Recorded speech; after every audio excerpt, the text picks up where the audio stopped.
Ladies and gentlemen, the President of the United States, Joe Biden. Wing, present, Harms.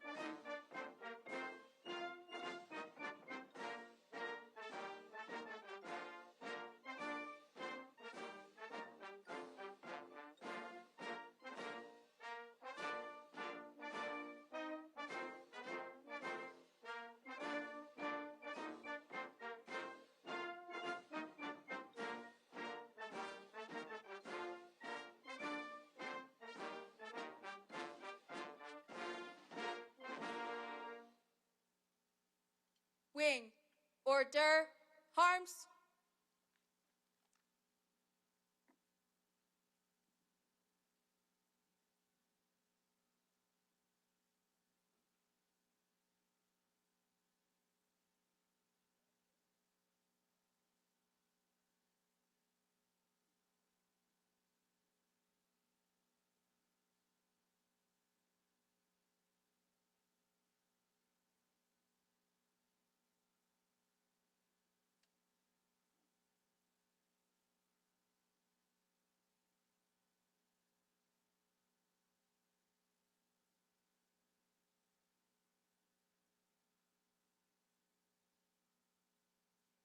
Ladies and gentlemen, please welcome the graduating class of 2023.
Graduates, halt. Left, haste. Wing, present, harms. Please remain standing for the playing of the national anthem and the invocation.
Order, harms, at ease.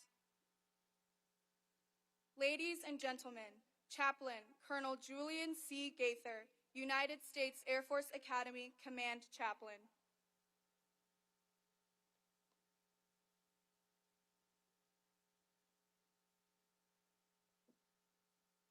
Let us pray.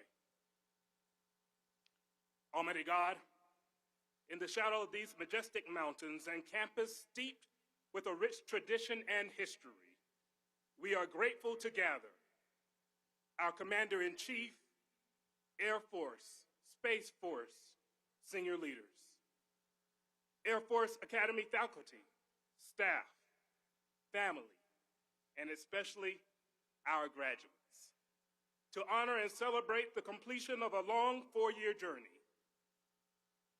In June 2019, cadets, you arrived anxiously excited about I-Day. You thought basic cadet training was the hardest part. You did not know what was ahead. We did not know what was ahead. The world did not know what was ahead. We did not know a virus would shape and reshape your educational, athletic, and military journey. COVID reminded us all that we must be prepared for the unexpected challenges of our world. So today, we are grateful that these graduates understand the importance of being ready and staying ready. Cadets, in a few minutes, you will no longer be firsties.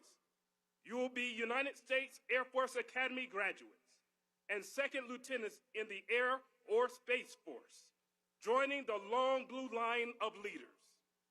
You are endowed with a degree like no other. Your degree from the United States Air Force Academy comes with an expectation that you are ready.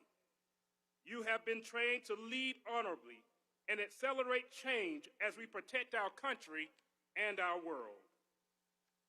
You are the hopes and dreams of many watching this momentous celebration.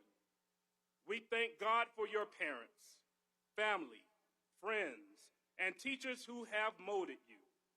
We are grateful for all the love and support they have shown you on this journey. And as you complete this chapter of your life, remember, it is only a chapter. We believe the promise, for I know the plans I have for you, plans to prosper you and not to harm you, plans to give you hope and a future. Graduates, today you will join the long blue line, much like I-Day in 2019. It comes with new sacrifices to defend our country. All the Air Force Academy graduates welcome you. All our veterans welcome you. And all of us still standing the watch welcome you. For we must stay ready with great determination and bold resilience.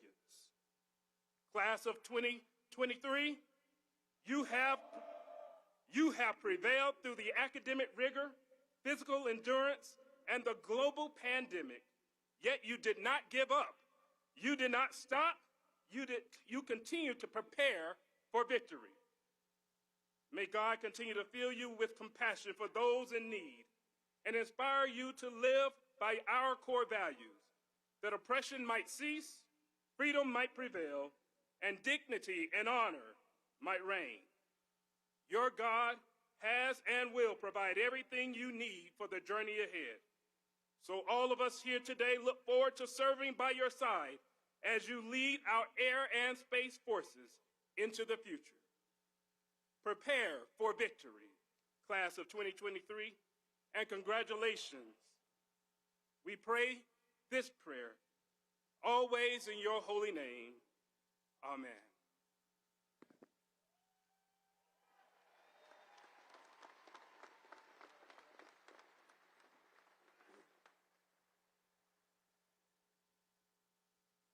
Graduates, take seats. Ladies and gentlemen, please be seated.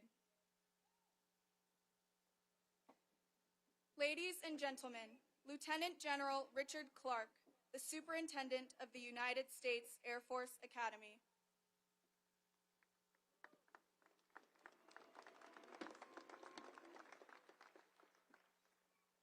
All right, what a beautiful day we have, and I hope it stays beautiful. But today we're here for one reason and one reason only, and that is to honor the commitment, the sacrifice, the dedication of the U.S. Air Force Academy class of 2023. So now let me open my folder and see what ChatGPT gave to me. Too soon? All right, I'm sorry. Oh, but you got to admit, artificial intelligence is pretty awesome. I think next year I may not be standing here. They may have Chat SUPT, right? But that's not all bad. I need all the help I can get. So, but seriously, to get started today, I'd like to quote my football coach when I played here at USAFA, Fisher DeBerry, and he used to always tell us, anytime you see a turtle sitting on a fence post, you know it didn't get there by itself. It had some help. And that help extends all the way from the White House, the Department of the Air Force, our local community, and our loved ones. So today, we're honored to welcome the 46th President of the United States, President Joe Biden, as our commencement speaker. What a profound honor for our Academy and our graduates, Mr. President, to have you here today. We thank you and we welcome you to your United States Air Force Academy.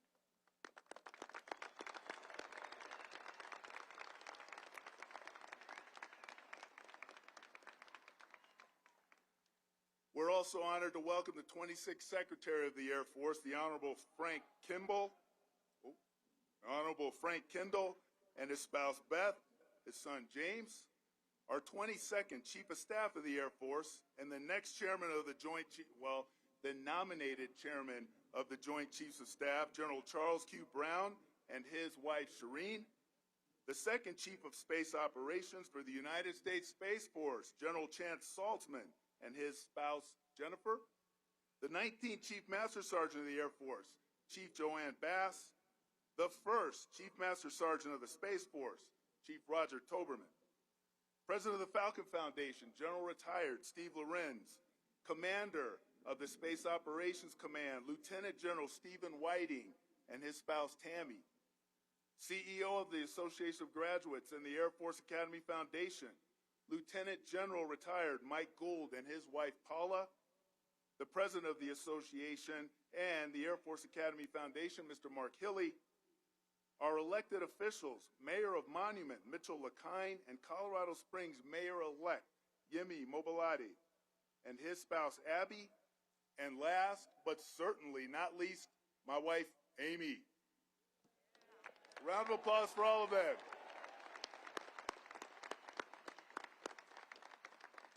I want to welcome all of our guests and thank you for supporting our mission here in Colorado, in Washington, D.C., and throughout our military community. And I look upon all of our soon-to-be lieutenants, and I remember when I sat right where you are 37 years ago, almost to the day. And my academy experience really built the foundation that would carry me through every phase of my career and bring me to this amazing institution for 4 assignments. First as a cadet, then as a graduate assistant football coach, then as commandant of the cadets, and now as your superintendent. And I am grateful to have spent more time at the Air Force Academy than anywhere else in my entire life. Now, I have to admit, when I was sitting in your seats, I was grateful to be leaving the Air Force Academy. But every other time, I was grateful to be coming back. But regardless of why we're grateful, it's always important to express our gratitude. So to all of our graduates, be sure to take time to thank those people who put you on the fence post. And I'll start by expressing my gratitude to your parents, your families, your guardians, your friends, your loved ones, because we understand that their support was vital to your success. And I know that raising children is the hardest job in the world. I know because I have to in college myself. And if your kids were like mine, they're tearing up your house, they're eating all your food, they're copying teenage attitudes, they're spending all your money, and I know that some of you thought, how in the world is this person going to be a functioning adult? But today, I guarantee you, these graduating cadets are far more than that. They are the most promising young leaders of our nation, with a sense of duty and honor to serve and lead our airmen and our guardians. Thank you for preparing them for their noble destiny. Now, clearly getting them to this point takes a village, so we can't forget to thank our dedicated faculty, our AOCs, our AMTs, our coaches, our staff members, mentors, and sponsor families. Early in these cadet careers, they too probably wondered, is this person going to actually make it? But here we are, and there is no doubt in any of our minds that they are ready. Finally, to the members of the Long Blue Line, our local leaders, our community partners, and the lifeblood of our academy, the 10th Air Base Wing, thank you for the unwavering support that you have shown our entire academy. So how about a round of applause for the entire village that brought these cadets to where they are right now.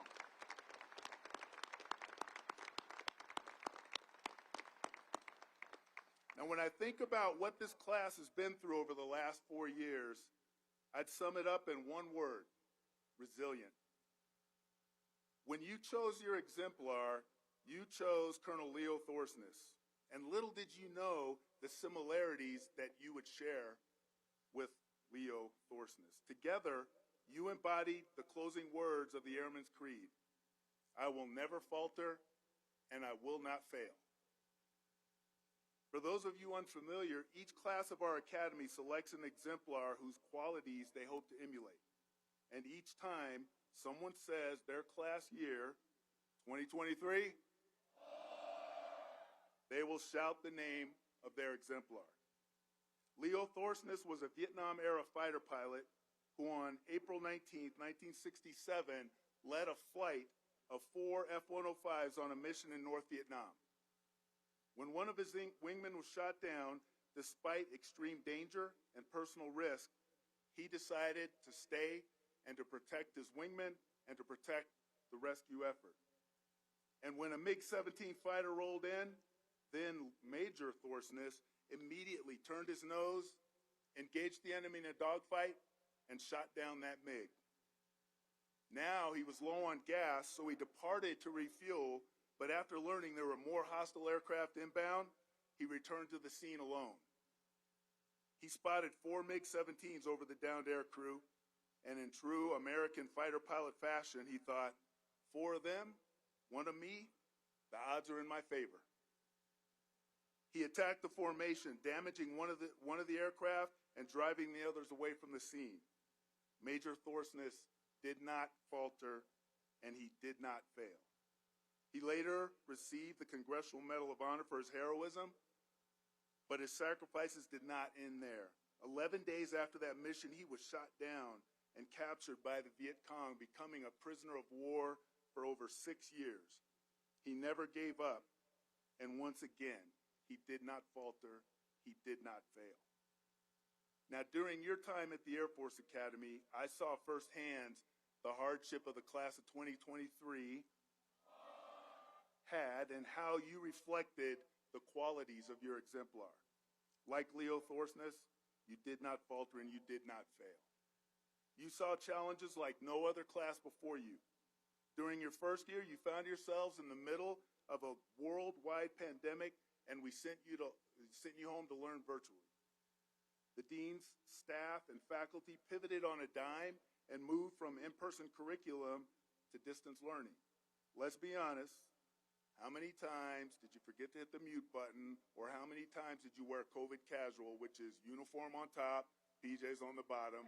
You know you did it. But that was the world we were in. Then, in the middle of the pandemic, when the situation was uncertain and uncomfortable, we brought you back to USAFA. Other universities were forced to shut down, but we couldn't because your country needed you. This was a heavy lift, but we made it happen. You made it happen. There were challenges, and still you lifted up one another, you adapted, and you set the example. As upperclassmen, you stepped up, you pulled the wing through this huge change, and you brought us back to normalcy. I'm proud to say you didn't just survive, you thrived. Militarily, you stood up combat survival training after a 10-year hiatus. You were laser focused on future conflict, and you led our school in the development of leaders of character to win our nation's wars.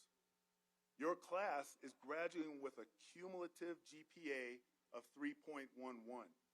So I guess that means you all made the dean's list. It's awesome. She here? In your ranks, you have a Rhodes Scholar, a Marshall Scholar, 2 Truman Scholars, 2 Fulbright Scholars, and over 230 of you have been selected to go on to get your advanced degrees next year.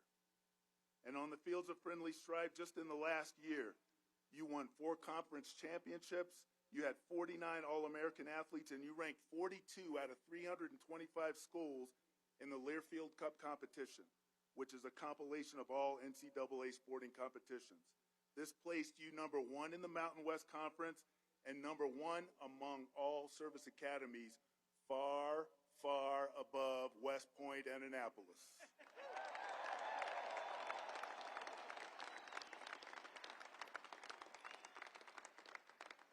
And not to mention, you brought home the Commander-in-Chief's trophy. Thank you for that.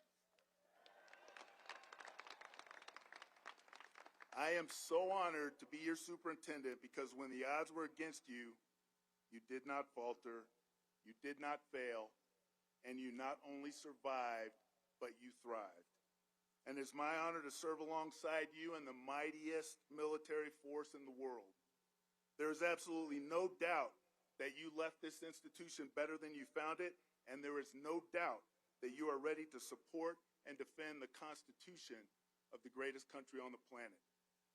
On behalf of our entire Academy community, thank you and congratulations to the United States Air Force Class of 2023.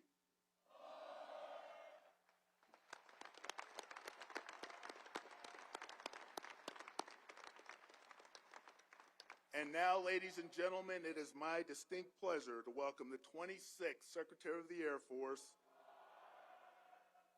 the Honorable Frank Kendall. Sir, we are proud to have you here to celebrate these amazing cadets, these resilient cadets, and an incredible group of leaders. Thank you, sir.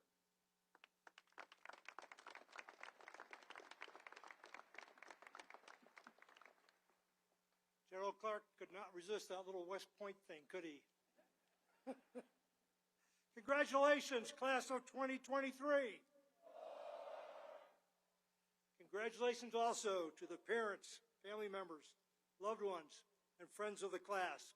Well done. Mr. President, thank you for being here today to help launch these outstanding young men and women onto their careers in the Air Force and Space Force. Lieutenant General Clark, and the entire U.S. Air Force Academy leadership team and staff, thank you for your leadership as you have worked to prepare this class for a bright future of service to our country. It does not escape my notice that I just may not be the speaker you are most interested in hearing from today. While I promise to be brief, there are a few things I would like to say to the class of 2023.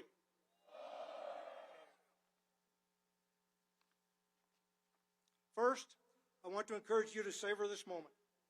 It marks a major accomplishment in your lives, and it's a culmination of years of work and study. You have overcome some serious obstacles and challenges to have been admitted to and to be graduating from one of our nation's military academies. You are joining a select group of military academy graduates, a group from which some of our nation's most accomplished leaders have come. As you celebrate, I would also like you to give some thought to the new and awesome responsibilities that are about to rest on your shoulders. The mission of the Air Force Academy is to build leaders of character. Now you will have the mission of being leaders of character. The United States taxpayers paid for your education and are now entrusting you with our national security and with their safety and freedom. This is a sacred responsibility, an obligation you should never take lightly.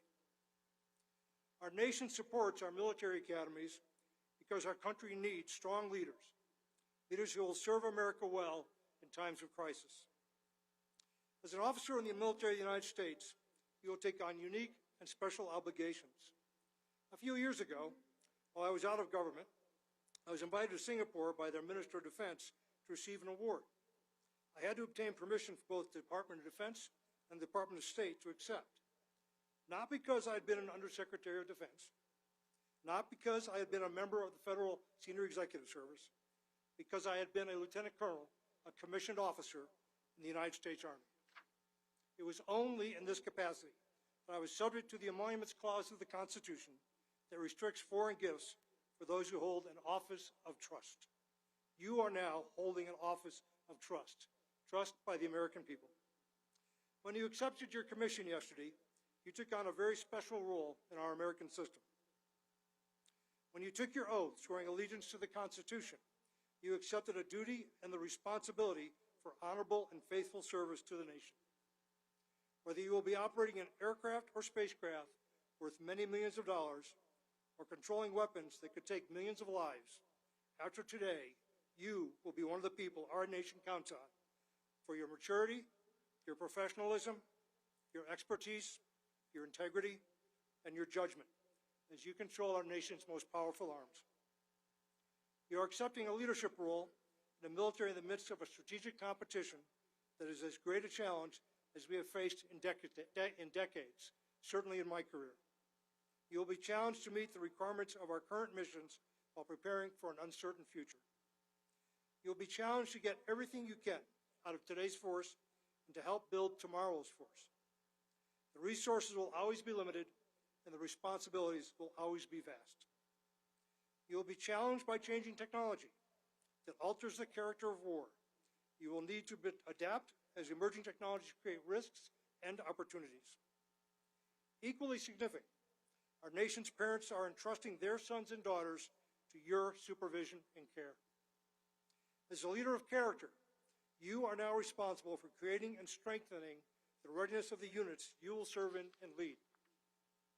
As commissioned officers, you will be responsible for the example you set, for the conduct of those under your supervision, and for shaping the culture of the organizations you lead or are part of. As cadets, you have already experienced organizational cultures that you were part of shaping in your squadrons, in the cadet wing, and in other organizations here at the Academy. Starting today, you will take on the responsibility every military leader bears, not just for their own conduct, but for the organizational climate in your unit and for the conduct of all the people in your organization. You will be the people setting the standards for the units you lead. Let me give you one piece of hard-won leadership wisdom. Your standards will not be defined by what you say. They will be defined by the conduct that you accept. You will also begin your career at a time when political polarization in our country is particularly severe. In the summer of 2020, before the election, I wrote an article about what I thought the future president's greatest national security challenge would be. I don't know if then-candidate Biden ever saw that piece, but I think it still applies today. The challenge was to restore mutual respect and trust in a deeply divided country. I think that job is well begun, but not finished. As President Lincoln eloquently observed, a nation divided against itself cannot stand. A military divided also cannot effectively defend the nation. That challenge will now be your challenge as well. We are a diverse country, diverse from many perspectives. And after today, you will share the responsibility for leading a diverse American military, along with our Commander-in-Chief, myself, Generals Brown, and General Saltzman.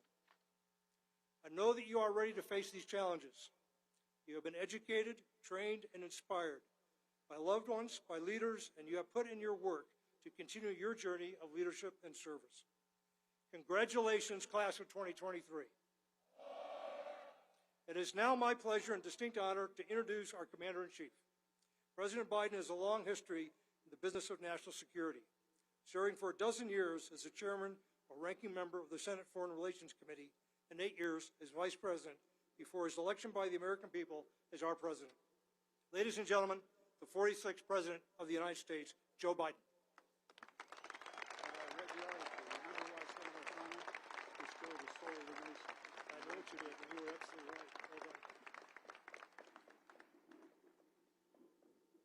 Hello, Falcons. Big day.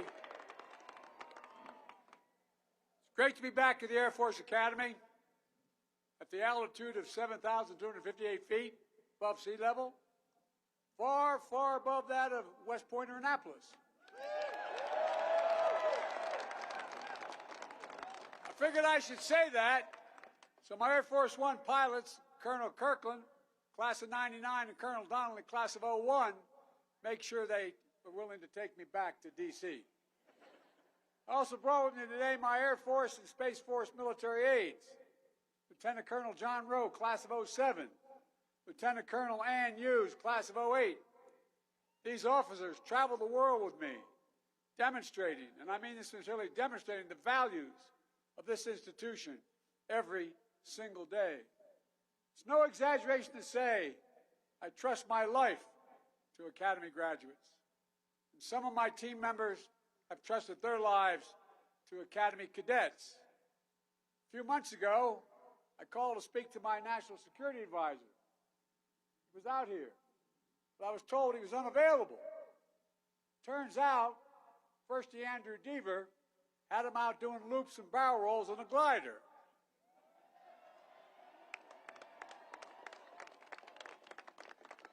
I asked if I could do that today, and the Secret Service said, no, we'll have to shoot it down. Look, thank you, Colonel Clark, Lieutenant General Clark, and to all the faculty and staff here at the Academy for your dedication and commitment in shaping the next generation of American air power and space power. And thank you to all the parents and families and sponsor families out there in the stands. You supported these cadets throughout their lives. You taught them how to stand up, never bow, never bend, never yield. You inspired them to put integrity first, choose service over self. Sounds like hyperbole, but it's literally what you did. To pursue excellence in all they do. But I know you're bursting with pride at what they've already accomplished. So graduates, give your families a round of applause. Stand up and give them a round of applause. Show them your appreciation.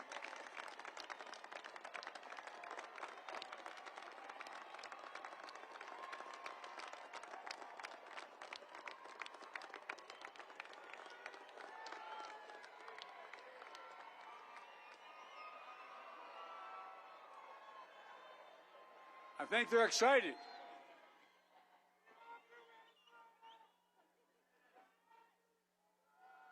The only thing your moms and dads are saying is, I wish I could have paid for this education. Every other graduation I do, and I've done a lot of graduations, college graduations, I usually say, parents, today you all get a pay raise, no more tuition. But Secretary Kendall, General Brown, General Saltzman, thank you for leading our Air Force and our Space Force to take on the missions that most matter for today and the future, so we can continue to maintain air and space superiority, just as we have in every U.S. conflict in this century. But graduates, you're not just commissioning into the Air Force and Space Force. You're commissioning into a joint force. One thing working more closely together across the service branches than ever before in new ways to deter, if necessary, defeat every threat to our nation. Last week, I was proud, and I mean it sincerely, to nominate your Air Force Chief General C.Q. Brown, Jr., the next chairman of the Joint Chiefs of Staff. Stand up, General.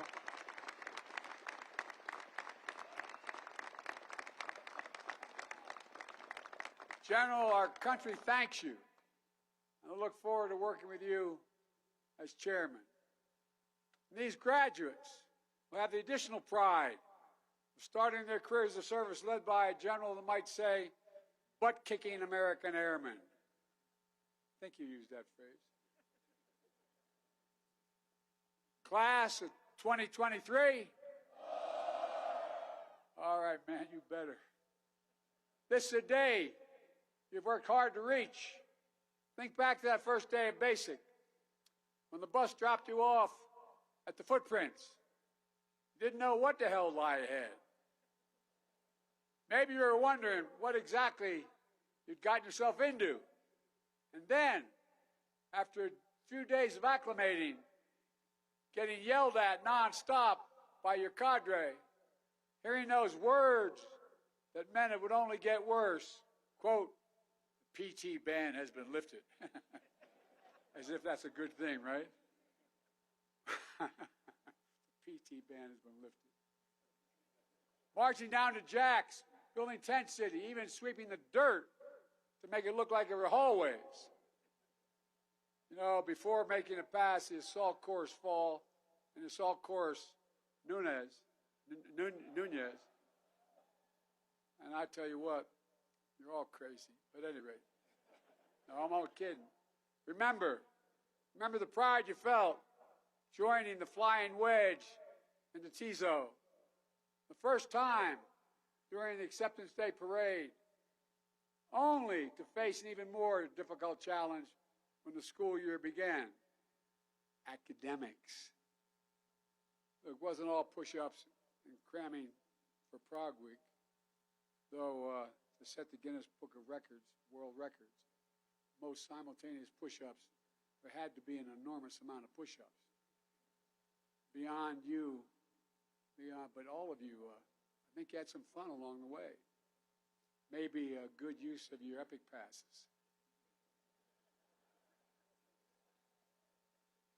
That would be reason enough to join. Had a few steaks and tortellini dinners. Celebrate commitment and job drops.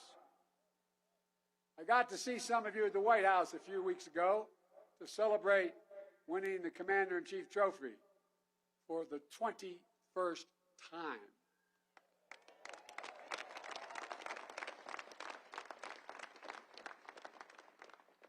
When I was graduating from high school 300 years ago, I applied to the Naval Academy. And I was picked by the senator. There's two ways senators can pick. They can pick individually, or they can name 10 people and let the academy choose. I was a relatively good football player, so I had a shot. I remember the day that a guy named Steve Dunning from my class was also nominated.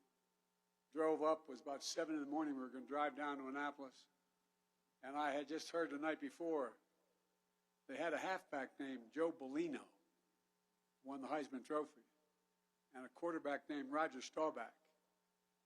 I went to Delaware. Blue Horizons rocketry team managed to send the superintendent's flight cap all the way to space.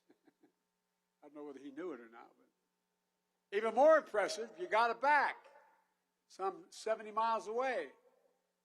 Of course, there may also have been achievements of less sterling nature. Maybe you had to do a few tours. Maybe you're one of the cadets who decided to enjoy the view from the top of the chapel in the box. So before I forget, since I was one of those schools at a state university, I found myself in a little bit of trouble a couple times. I really wish that a commander-in-chief had spoken at my graduation, because I have the power to hereby waive any confinements or restrictions of minor cadet disciplinary systems violations. They're waived. Man, I wish at my commencement the Speaker had that power. Look, after 4 long years, you push to the limits and forged into leaders of character. And after finally getting to jump into the fountain, you commissioned as a second lieutenant in the United States Air Force, the United States Space Force. Part of the greatest, and this is not hyperbole, you're part of the greatest fighting force in the history of the world. That is the truth. That's the God's truth. That's not an exaggeration. We have the finest military in the history of the world, and you've earned it. And this day is the day to celebrate. And as your Commander-in-Chief, I'm honored to be here as you take on the duties of serving and defending our nation. In the years to come, you'll have even more asked of you. You'll take on greater responsibilities, and you'll be challenged even beyond everything you've yet experienced. But you have those mountains. You leave them as you look up. I'm sure you're going to be thinking about this a lot as you're moving through your careers. As you leave these mountains, where the air is rare, you're going to take with you the confidence that your years have prepared you for whatever is ahead. After all, your time at this proud institution is defined by so much history, so much tradition, and marked by significant change, as was referenced earlier. Unlike classes that preceded you, you've had to adapt and overcome time and again to reorient yourself together with your squadron and your wing and find new ways to soar. As been mentioned already, when COVID hit during your 4th-degree year, you had to rapidly redeploy back to your homes and learn new ways to study and maintain camaraderie during COVID station. And by the way, I wonder how many of you had to kick your brother out of your room when you went back.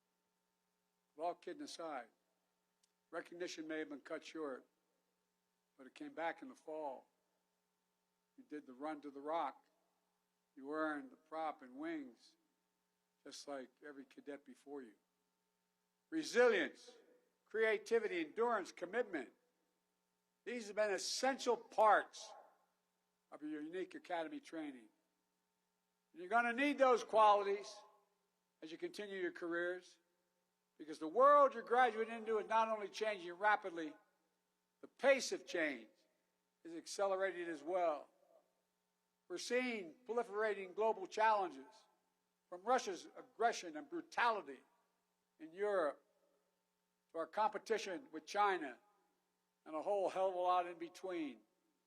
From growing instability to food insecurity to natural disasters, all of which are being made worse by the existential threat of climate change. I don't hear many of my friends anymore saying there's no climate change. We're finally figured it out. Been trying to push that since 1981. But we're seeing engaging technology, emerging technologies, all AI, from AI and 3D printing, that could change the character of conflict itself. Not going to be easy decisions, guys. I met in the Oval Office, in my office, with 8 leading scientists in the area of AI. Some are very worried that AI can actually overtake human thinking and planning. So we got a lot to deal with. Incredible opportunity, a lot to deal with. We're also working across multiple domains, developing new capabilities, like our new next-gen B-21 Raider. And you're going to be flying that sucker. And we're going to count on you to keep us at the forefront of air and space dominance, enabling an entire joint force to be stronger. Graduates, you've made a noble choice to lead a life of service. Now, you also shoulder a great privilege and a mighty responsibility. Leadership. Yeah, leadership, a word often used. In the years ahead, your airmen and guardians are going to look to you for guidance and inspiration, because the world's going to get more confusing. They'll put their trust in you, and you in turn must strive to always be worthy of their confidence. Listen to them. Listen to them.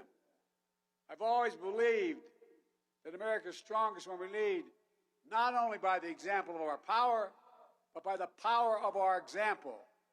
Let me say it again. I've traveled the entire world, been in almost every country.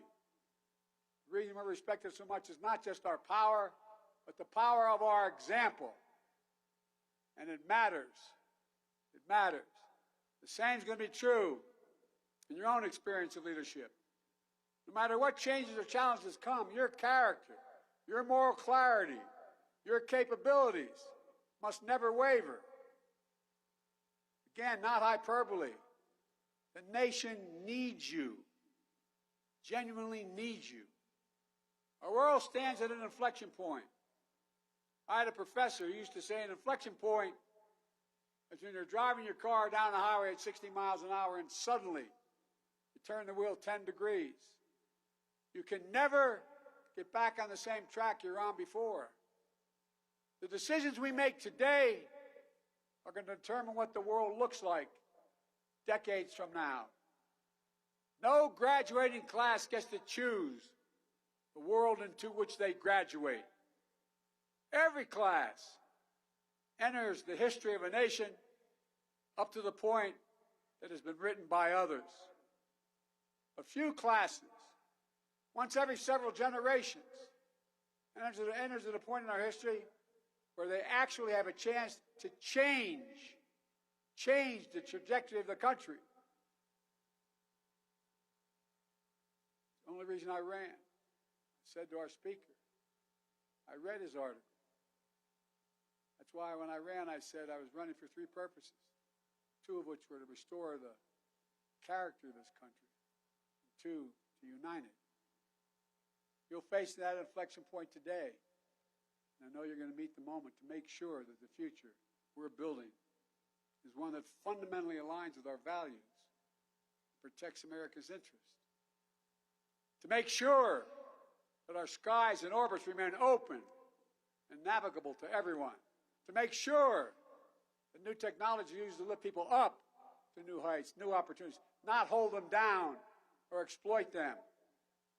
And to make sure that the fundamental rules of the international system we put in place more than 7 decades ago to prevent another world war are upheld and strengthened to address new threats.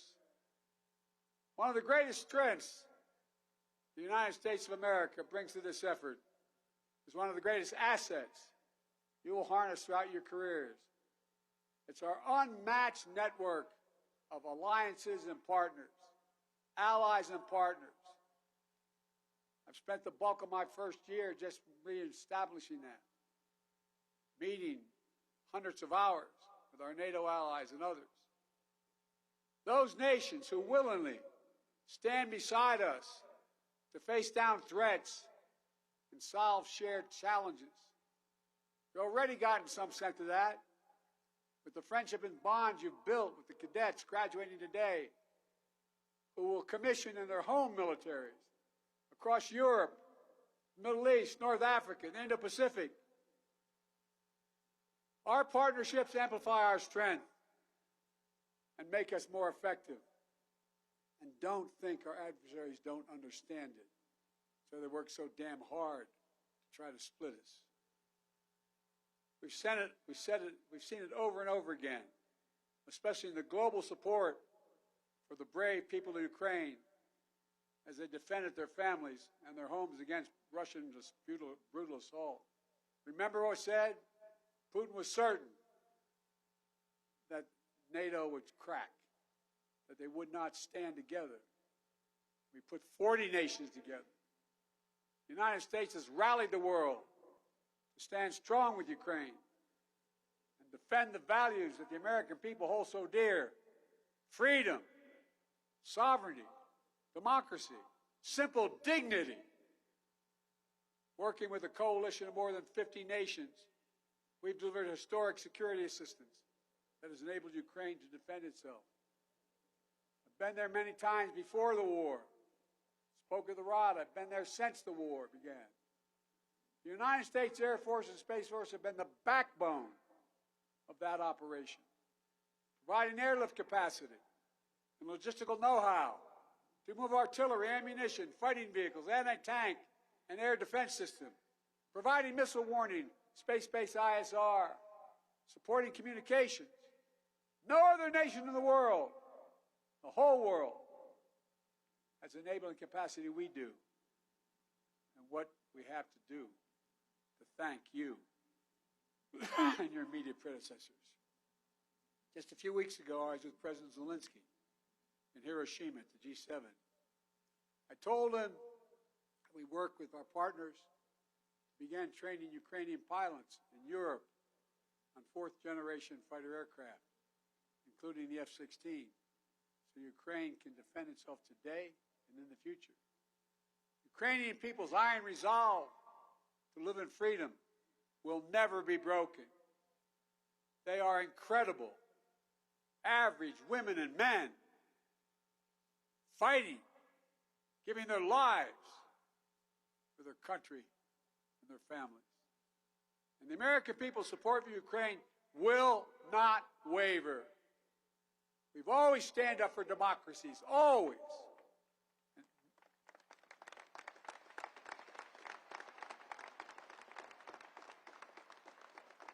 So I ask you to contemplate what happens if it wavers and Ukraine goes down.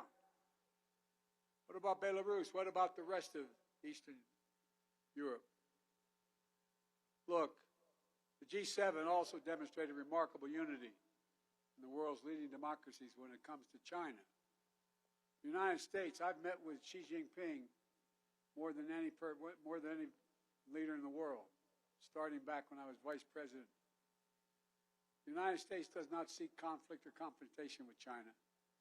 China and the United States should be able to work together where we can to solve some global challenges like climate. But we are prepared for vigorous competition. And we will stand up for our interests, for our friends, and for our values. With our G7 partners, we share a set of shared principles for engaging with China and minimizing the threats to our nations.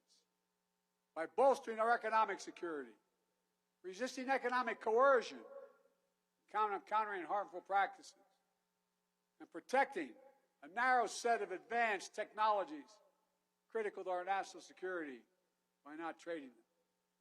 By working together with nations that share the most fundamental values, we multiply one another's strength and firmly fix a course toward our shared vision for the future.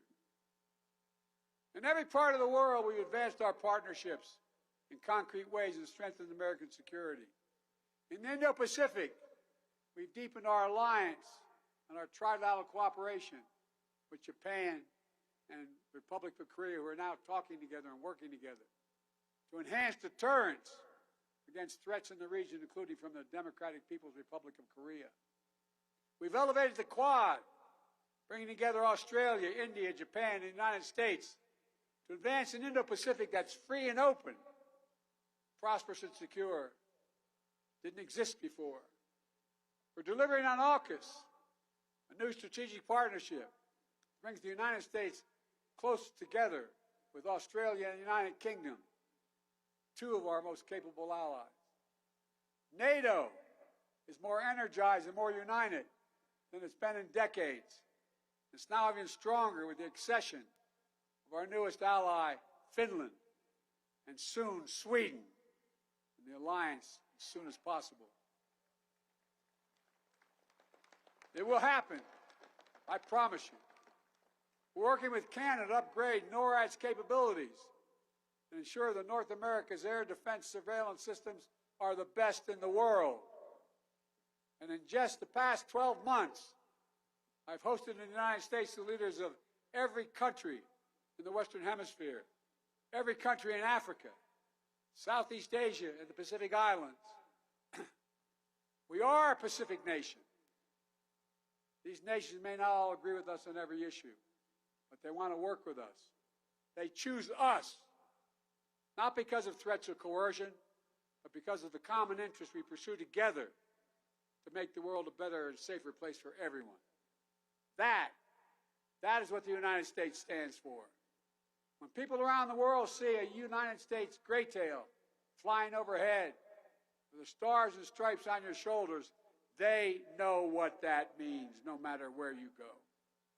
Freedom, opportunity, possibilities, hope. It's who we are. It's what we fight for. It's why we choose this path. So graduates, as you head out, whether to graduate school or pilot training, to serve as missileers or space operators, scientists or engineers, never forget the sacred oath you swear and the mission you serve is something far, far greater than any person or president. It's our Constitution, it's our country, and it's our enduring American values. You know, we're the most unique nation in the world. And say, well, everybody says, but we are. We're the only nation in the world formed and based on an idea. An idea. Every other nation in the world is formed based on things like geography, ethnicity, religion. We're the only nation built on an idea. That we hold these truths to be self-evident. That all women and men are created equal. Endowed by the Creator with certain inalienable rights. Life, liberty, pursuit of... That's the organizing principle of America.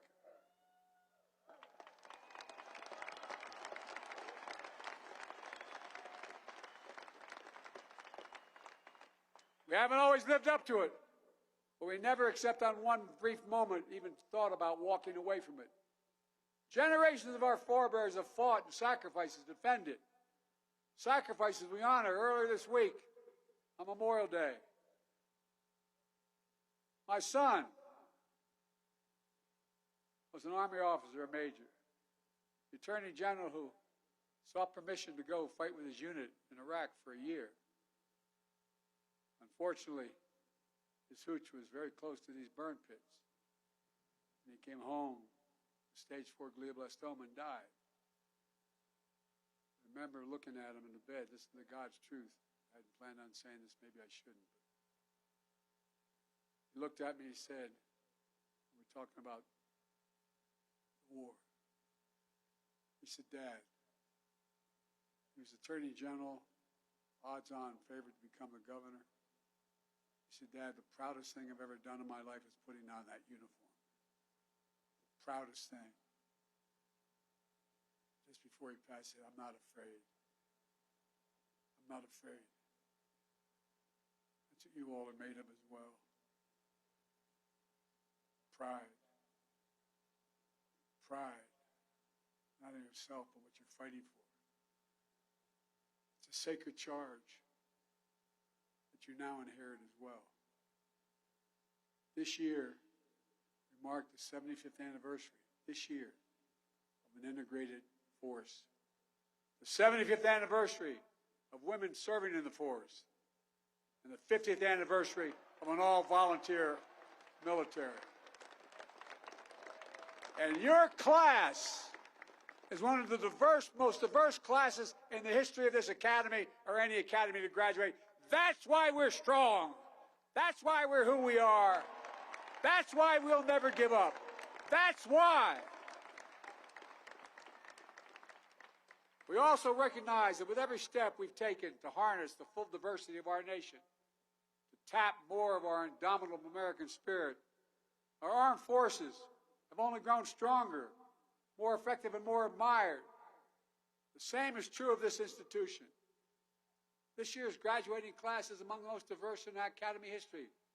You're graduating the highest percentage of women. By the way, I met with, who are those guys that fly over shortly? You heard of them, haven't you? 3 of them are women.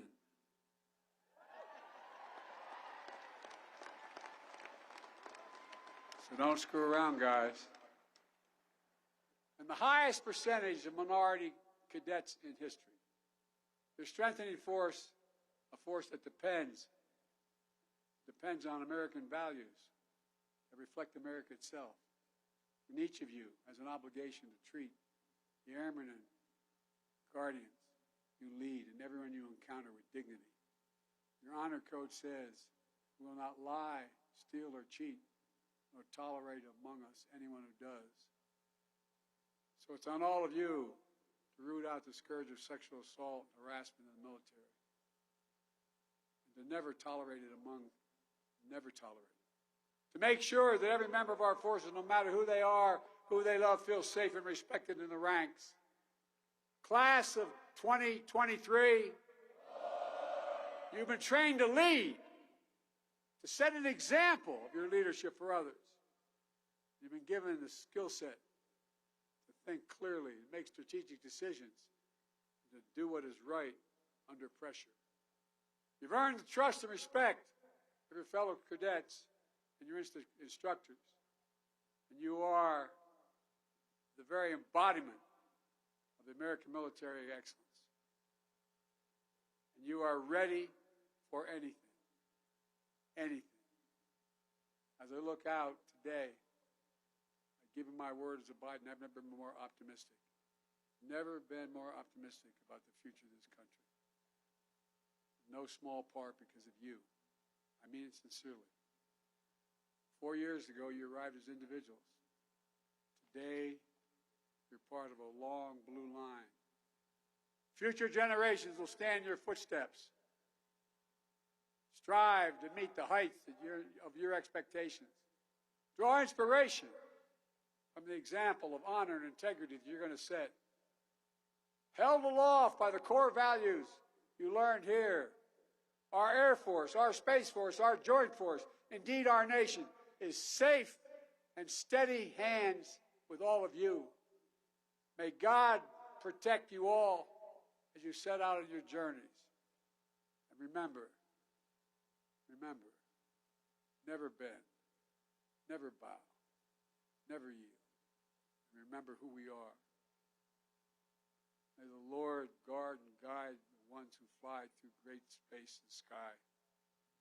And may God protect all those who wear the uniform of the United States of America. Let us hear this one more time for the class of 2023.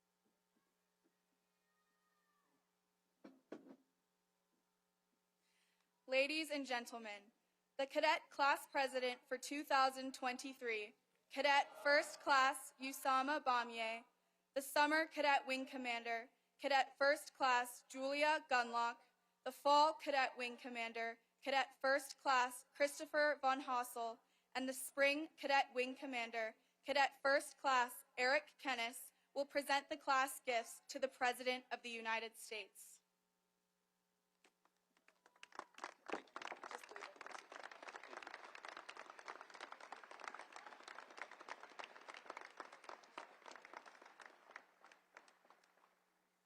President Biden, for your dedicated service to our nation, to the United States Air Force, and to the United States Air Force Academy.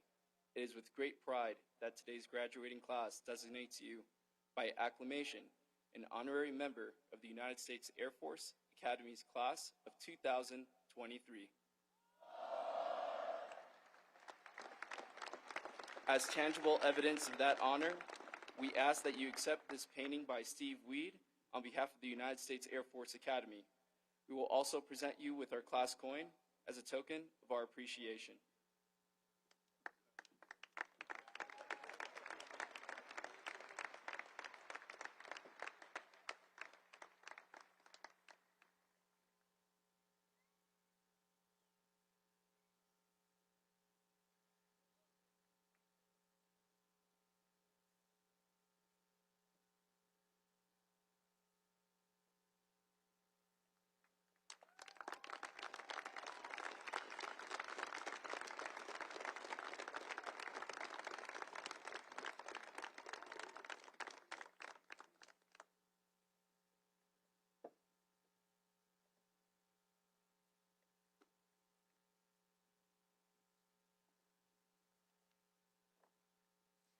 Ladies and gentlemen, Brigadier General Linnell Latendra, the Dean of the Faculty.